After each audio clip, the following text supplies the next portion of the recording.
गोविंद प्रभु हैं हमारे उत्तराखंड से। प्रणाम प्रभु जी। मैं प्रभु जी के बारे में थोड़ा सा बता देती हूँ कि प्रभु जी नैनीताल में रहते हैं और गुरुदेव से बहुत समय से जुड़े हुए हैं और गुरुदेव के प्रति बड़ी स्नेह प्रीति रखते हैं।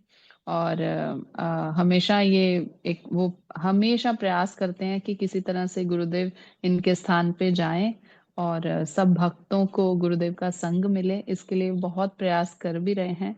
और आने वाले समय में प्रोग्राम होगा भी इनके यहाँ पे। तो प्रभु जी आप अपनी पुष्पांजलि दीजिए गुरुदेव के चरणों में, आपसे ये प्रार्थना है। हरे कृष्णा। मैं सर्वप्रथम अपने परम आराध्य गुरु पद्म पद्म जय नित्य लाभ प्रविष्ट ओम विष्णुपाद अष्टोत्तर श्री श्रीमद भक्ति वेदांत नारायण गोस्वामी महाराज जी के चरण कमलों में कोटि कोटि दंडवत प्रणाम करता हूँ। तत्पश्चात मेरे शिक्षा गुरु ओम विष्णुपाद अष्टोत्तर श्री श्रीमद भक्ति वेदांत वन महाराज जी के चरणों में कोटि कोटि पर दंडवत प्रणाम है। सभी वैष्णव वैष्णवी जो इस प्रोग्राम को ऑनलाइन देख रहे हैं, सभी के चरणों में मेरी कोटि कोटि प्रणाम है। हमारे श्याम प्रभु और पूज्यपाल रमणी दीदी को मैं बहुत बहुत धन्यवाद देना चाहता हूँ। उन्होंने आज मुझे गुरु महाराज जी के चरणों में पुष्पांजलि देने का अवसर प्रदान किया। मैं श्याम प्रभु और रमणी दीदी के चरणों में भी कोटि कोटि दंडवत प्रणाम करता हूँ। मैं उत्तराखंड का रहने वाला हूँ। उत्तराखंड में कृष्ण भक्ति अभी भी ना के बराबर है। यहाँ पर ज़्यादा जो जोर दिया जाता है वो दुर्गा पूजा, संतोषी माता, शिवजी महाराज, इन्हीं की पूजा यहाँ पर ज़्यादा होती है। इसमें लोग बढ़ चढ़कर खर्चा भी करते हैं। मैं अपने गुरु पद्मपाद जी का बहुत बहुत धन्यवाद करता हूँ। बहुत बहुत धन्यवाद है कि उन्होंने मुझे हाथ पकड़कर अपने शरण में और वैष्णव की शरण में रखा। 1998 की बात है। बॉम्बे एस्कॉन से कुछ भक्त लोग हमारे गांव में आए हुए थे और उनका 3 दिन का कार्यक्रम हमारे गांव में था। मैं और मेरे बड़े भाई बंसी प्रभु हैं जो वो रूप सनातन गौड़िया मठ में 10 साल से पुजारी की सेवा कर रहे हैं। वो और हमने वो वहाँ पर प्रोग्राम, उनका एस्कॉन वालों का प्रोग्राम देखा। बहुत सुंदर कार्यक्रम और हमारे जीवन का ये बड़ा दिव्य उत्सव था। बहुत सारे लोगों ने वहाँ एस्कॉन का प्रोग्राम अटेंड किया और माला वगैरह ली, लेकिन किसी ने फायदा नहीं उठाया। थोड़े दिन वैष्णव संघ ना मिलने से सब उसमें टूट गए थे। लेकिन हमारे बड़े भाई बंसी प्रभु और मैं उस बात को स्मरण करते थे। मैं भी थोड़े टाइम के बाद उस भक्ति को भूल गया, अपने काम काज में लग गया। मैं कुवैत में सर्विस करता था, मैं कुवैत चले गया। हमारे बंसी प्रभु टीचर थे। वो लगातार जब एस्कॉन वाले प्रभु जी वहां से हमारे गांव से वृंदावन के लिए गए, वो भी उनके पीछे पीछे लग के वृंदावन निकल गए और गुरु महाराज जी के चरणों पर से आश्रित हो गए। हमारे भाई साहब जी बंसी प्रभु जो रूप सनातन गौड़िया मठ में 10 साल से अभी पुजारी जी का काम कर रहे हैं, जब वो बताते हैं कि जब गुरु महाराज जी का उन्होंने चरण में आश्रय लिया तो शरीर के अंदर एक कंपन जैसी उनको हो गई और वो अपनी ड्यूटी भी करते थे और हमारे घर में भी आते रहते थे। मैं कुवैत में था, मैं कुवैत से बाद में छुट्टी पर आया। मेरे लिए रूप सनातन गौड़िया मठ से छोटी छोटी किताबें लेके आते थे और मैं उनका अध्ययन करता था। और धीरे धीरे मैं एक बार छुट्टी पर आया हुआ था कुवैत से। बंसी प्रभु भी यहाँ हमारे घर पर आए हुए थे। तो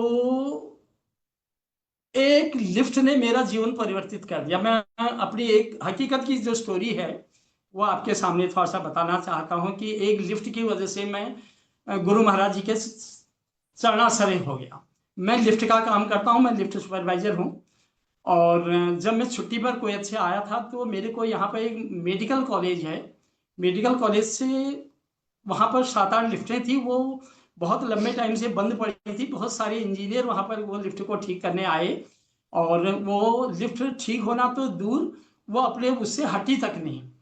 फिर मेरे पास किसी का मैसेज आया कि आप इस लिफ्ट को देखिए, और भगवान की एक माध्यम होगा गुरु महाराज जी के चरण तक जाने का। मैंने वो 5 के 5 लिफ्ट हैं 5 दिनों में गुरु महाराज जी के आशीर्वाद से, ठाकुर जी की कृपा से मैंने वो ठीक कर दिया। मैं भगवान के प्रति इतना समर्पित नहीं था, मुझे इतनी वो भी नहीं थी, खाली बस मैं ओम जय जगदीश हरे करता था। इसके अलावा न मुझे कुछ आता था, न जो पहले अस्कॉन वाले प्रभु जी ने जो हमें ज्ञान दिया था मैं भूल भी गया था। लेकिन जब 5 दिन के अंदर मैंने 5 लिफ्ट ठीक कर दी, तो मुझे मेरा दिमाग झनक गया कि मैं तो इस योग्य नहीं हूँ, मैं ज्यादा पढ़ा लिखा भी नहीं हूँ, और इतने इंजीनियर इसमें फेल हो गए, तो इसमें कोई ना कोई शक्ति ने आके काम किया हुआ है। मैं उसी टाइम मैंने अपने बंसी प्रभु को फोन करा, वो ड्यूटी पे थे। मैंने कहा प्रभु जी मैं वृंदावन आपके साथ जाना चाहता हूँ, और मुझे आप अपने साथ वृंदावन ले चलिए, मेरे साथ ऐसा ऐसा हो गया, मेरी नौकरी यहाँ लग गई, मैंने कुवैत से रिजाइन दे दिया। कुवैत में उसके बाद वापस नहीं गया, और मैंने यहाँ मेडिकल कॉलेज में परमानेंट पोस्ट पर 40 साल की उम्र में मैंने, जबकि 40 साल की उम्र में गवर्नमेंट जॉब नहीं मिलता, मेरे को गवर्नमेंट जॉब मिल गया। मैं ताजुब खा गया कि आखिर मेरे द्वारा ये हो कैसे गया। मैं दीनहीन था, मेरे को ज्यादा नॉलेज भी नहीं थी, कैसे हो गया। उसके बाद बंसी प्रभु बोले मैं राधाष्टमी आ रही है, यह है 2003 की बात, राधाष्टमी आ रही है, राधाष्टमी पर मैं जा रहा हूँ, लेकिन तो तुम्हें वृंदावन चलना है तो आप भी चलो। मैंने बोला प्रभु जी मैं जरूर चलूंगा आपके साथ, आप मेरे को ले चलो। लेकिन बंसी प्रभु ने एक शर्त रखी, बोला कि ऐसा है जो तुम्हारी बड़ी बड़ी मूछें हैं ये आपको मूछें कटवानी पड़ेंगी, और जो बड़े बड़े बाल आपने रखे हैं ये सब कटवाने पड़ेंगे। आपको एग्री है तो आप जो है मेरे साथ वृंदावन चल सकते हैं। मैंने बोला कोई बात नहीं है, मैं वृंदावन जाने से 2-3 दिन पहले ही मैं अपनी मूछें भी कटवा दूंगा, अपने बाल भी कटवा दूंगा। मैं बड़ी बड़ी बाल रखता था। उसके बाद मैंने अपनी मूछें कटवाई और अपनी दाढ़ी वगैरह सब कटवाई। तो उसके बाद मेरे हॉस्पिटल में लोगों ने बहुत दिन तक मजाक भी किया, 2-3 दिन। उसके बाद में हम ट्रेन के द्वारा बंसी प्रभु के साथ में हम वृंदावन गए। राधाष्टमी का दिन था, बहुत सारी भीड़ भाड़ थी, वहां का मैंने नजारा देखा तो मैं देखता ही रह गया। मेरे जीवन का ये सुंदर पल मैंने कभी ऐसा देखा नहीं। जो हमारे पुराने भक्त जानते होंगे, इतने अंग्रेज लोग वहां उस टाइम पर आए थे, इतनी भीड़ वहां पर थी कि अंदर पांव रखने की जरूरत जगह नहीं थी। मैं देखा ही देखा रह गया। और अंग्रेज लोग इतने बड़े विद्वान, जो पुराने भक्त हैं हमारे जानते होंगे, जो इस लाइन को देख रहे हैं, मुझे अभी भी याद है एक अरण्य महाराज जी वहां पर थे। क्या गजब का, मैं इतना प्रभावित हुआ अरण्य महाराज जी से कि मैं देखता रह गया। और उसके बाद 8 बजे नंबर आया, बहुत लंबी लाइन थी गुरु महाराज जी के पास जाने के लिए। और मेरे को बंसी प्रभु ने बोल रखा था कि तुम बोलना कि मैं उत्तराखंड से आया हूँ और हरिनाम लेने आया हूँ। मैं लाइन पर लगा और मेरे साथ बहुत आगे लोग थे, हम लोग कमरे में बैठे थे। गुरु महाराज जी का दर्शन किया तो मेरे को एकदम दिल के अंदर से मेरा, मैं उसको व्यक्त नहीं कर पा रहा हूँ, मतलब ऐसा मेरा दिल के अंदर से हुआ। उसके बाद सारे भक्त लोग वहां से चले गए, हरिनाम वगैरह लोगों का हुआ। और हम दो प्रभु जी, हम मेरे को और एक कोई और थे, अब उनका चेहरा भूल गया हूँ, पता नहीं कौन थे। उनको बोला, मेरे को बोला आप कहाँ से आए हो? मैंने कहा मैं महाराज जी मैं उत्तराखंड से आया हूँ। बोला क्या करने आए हो? मैंने कहा हमारे किसके साथ आए हो आप? मैंने कहा हमारे बड़े भाई जो है आपसे आश्रित हैं, मैं उनके साथ आया हूँ। बोला क्या करने आया हो? मतलब महाराज जी मेरे को भाई साहब ने बोला था कि हरिनाम लेना है। बोला बैठो, आप क्या करते हो? सारी बातें वगैरह वहां पर हुई। उसके बाद महाराज जी ने तो बोला आप बैठो, और कल जैसा मैं बोल रहा हूँ ऐसा आप बोलते जाना। उन्होंने मंत्र बोले और मेरे को बोला कि ऐसा ही आप भी बोलो। तो मैंने बोलता रहा। उसके बाद मैं, महाराज जी ने मेरे को बोला कि कल सुबह आना और पूरा गंजा होके आना और नए कपड़े पहन के आना। और जब मैं महाराज जी के कमरे से बाहर को निकला तो मेरे बड़े भाई ने बोला कि आपकी हरिनाम हो गया? मैंने बोला हो गया। मुझे तब तक ये भी नहीं मालूम था कि दीक्षा क्या होती है, हरिनाम क्या होता है, मुझे कुछ मालूम नहीं था।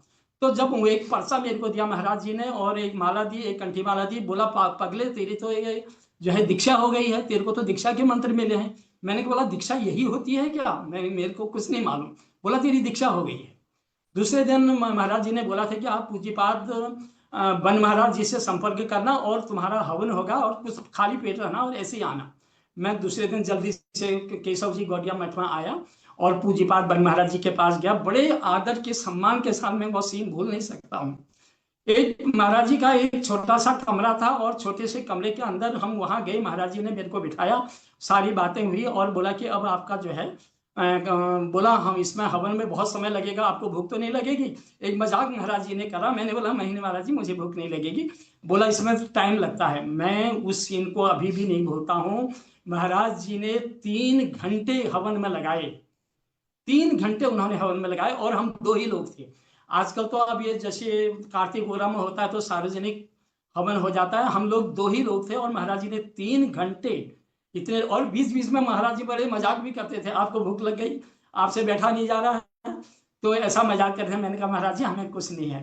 तो महाराज जी से इतना हमारा, वहां पर महाराज जी ने हमारा हवन किया, और हम मेरे को, मेरा नाम गोविंद था, महाराज जी ने मेरे गुरु महाराज जी ने मेरे को नाम दिया गोविंद दास।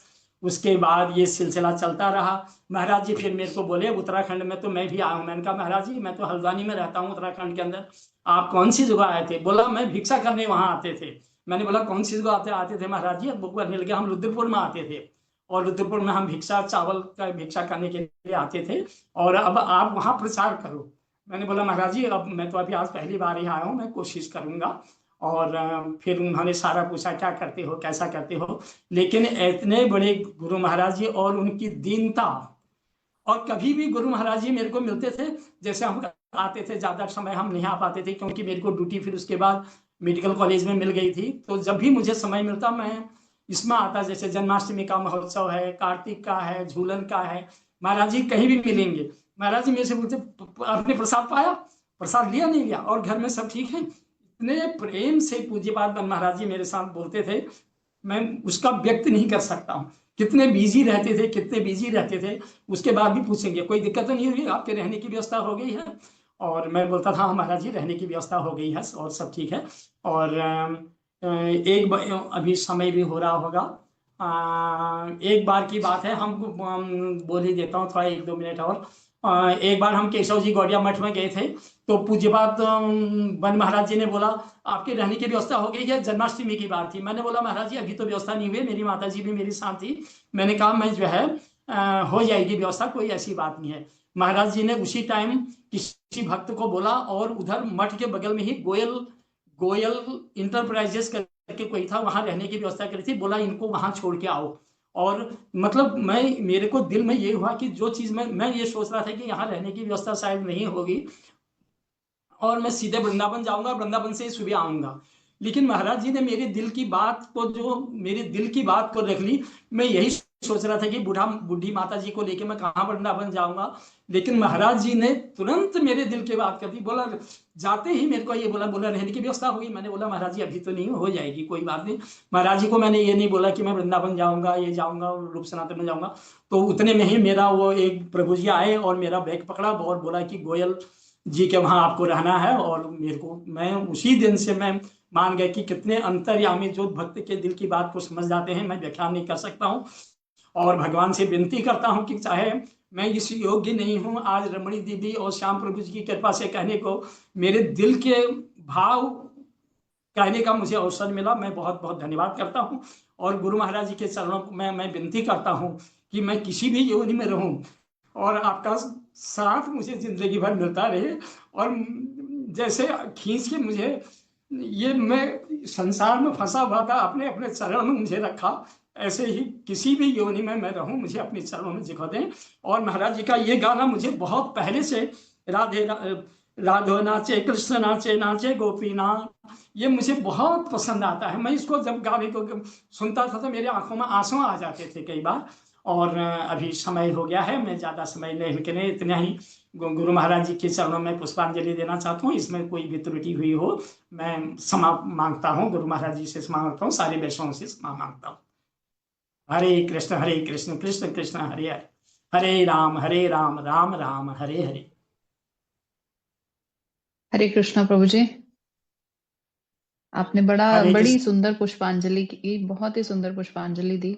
और सबसे लास्ट में जो आपने बात बोली वो तो हृदय को छू गई, क्योंकि यहाँ पे चित्रकेतु महाराज यही प्रार्थना करते हैं भगवान से कि ममुत्तम श्लोके जनेषु सख्यम संसार चक्रे भ्रमतः स्वकर्म भी त्वत्माया दार गेहेषु आसक्त चित्तस्य नानाथ भूयात्। तो यहाँ पे चित्रकेतु महाराज यही प्रार्थना करते हैं कि हे प्रभु, मैं इस संसार में क्या है, मेरी आसक्ति लगी पड़ी है अपने गृहस्थी में, अपने घर में जितने भी सब हैं, माता पिता भाई बंधु पति पुत्र, इन सब में मेरी आसक्ति लगी हुई है। पर हे प्रभु, क्या है कि इस घर के प्रति जो मेरी आसक्ति बनी हुई है, मैं अब और अधिक आसक्त नहीं बने रहना चाहता। तो आप क्या करो, मेरी पूर्ण आसक्ति जो है वो अपने ही चरणों में लगा लो। तो क्या है, आसक्त चित्तस्य नानाथ भूयात्। तो मैं चाहता हूँ हे प्रभु, मेरा मन एकमात्र आपके ही चरणों में लगा रहे। तो आपने बड़ी सुंदर, बड़ी श्रेष्ठ प्रार्थना की है। ये कोई साधारण प्रार्थना नहीं है कि कहीं भी रहें, आपका मन कहाँ रहे, शिला गुरुदेव और भगवान के चरणों में रहे। तो बहुत ही अच्छी आपने पुष्पांजलि दी। किस तरह से परम गुरुदेव के साथ आप मिले, किस तरह से गुरुदेव के साथ मिले, और गुरुदेव के साथ आपका जो लौकिक सद्बंधुवत प्रीति व्यवहार, देखो आपका हृदय बड़ा सरल है ना। तो कहते हैं सरल, वो उसमें आता है कि दीनेर अधिक दया करे भगवान। तो जो बिल्कुल सरल चित्त वाले होते हैं ना, उनके ऊपर भगवान बड़ी जल्दी कृपा करते हैं। इसलिए आपकी जो सरलता, मैं जब भी आपसे मिलती हूँ, मेरे हृदय को आपकी सरलता छू जाती है। आपकी मीठी वाणी ये बहुत ही हृदय स्पर्शी है, क्योंकि आजकल हम देखते हैं कि किस तरह से हर कोई क्या कर रहा है, अपने ही स्वार्थ की सिद्धि के लिए प्रयास कर रहा है। पर जो गुरु महाराज के आश्रित है, श्रील नित्य लीला प्रविष्णु विष्णुपाद शोध भक्ति वेदांत नारायण गोस्वामी महाराज जी के आश्रित है, तो आप कोई साधारण नहीं हो। आप बहुत, वो कहते हैं, उच्च कोटि के भक्त हो, क्योंकि आप क्या हो, परम गुरुदेव ने आपको ऐसे ही साधारण रूप में ही दीक्षा दे दी। कोई भी ऐसा आपको वो विचार नहीं करना पड़ा। और गुरुदेव के आप उसमें आए, उनसे मिले, यज्ञ की जो बात आपने बोली, तो उनके साथ कहते हैं कि वैष्णवों के साथ ऐसी प्रीति होना ये कोई साधारण नहीं है। और इस तरह से वैष्णवों का स्नेह प्राप्त होना ये हर किसी के लिए संभव नहीं है। तो आपका पूर्व पूर्व जन्म का बहुत भजन है, जो आप इतने भजनशील जो संत हैं उनके चरणाश्रित हैं, और भजन कर रहे हैं और दूसरों को भजन में लगाने का प्रयास कर रहे हैं। तो ये बहुत ही अच्छा, आपका बहुत बहुत धन्यवाद प्रभु जी। आपने अपना इतना मूल्यवान समय दिया। और जो धन्यवाद आपने दीदी आपका। प्रार्थना की, यही प्रार्थना हम करते हैं शिला गुरुदेव से कि हमारी पूर्ण आसक्तियों को आप क्या करो, अपने ही चरणों में लगा लो। बस गुरु महाराज जी के चरणों में यही मेरी विनती रहती है कि अब हमने सब कुछ कर लिया है, सब जो है रिटायरमेंट भी हो गया हूँ, बस आपको मुझे भजन करना है और ये संसार से हमको जरा मुक्ति मिल जाए। यही मैं गुरु आप महाराज जी प्रचार, के चरणों में विनती कर। बहुत अच्छी प्रार्थना है, आप प्रचार करिए जो शिला गुरुदेव का हमेशा एक उद्देश्य रहता है, और वो आप करने का प्रयास भी कर रहे हैं। बहुत अच्छा प्रभु जी, बहुत ही अच्छा। हरे कृष्णा। हरे कृष्णा दीदी, बहुत बहुत धन्यवाद।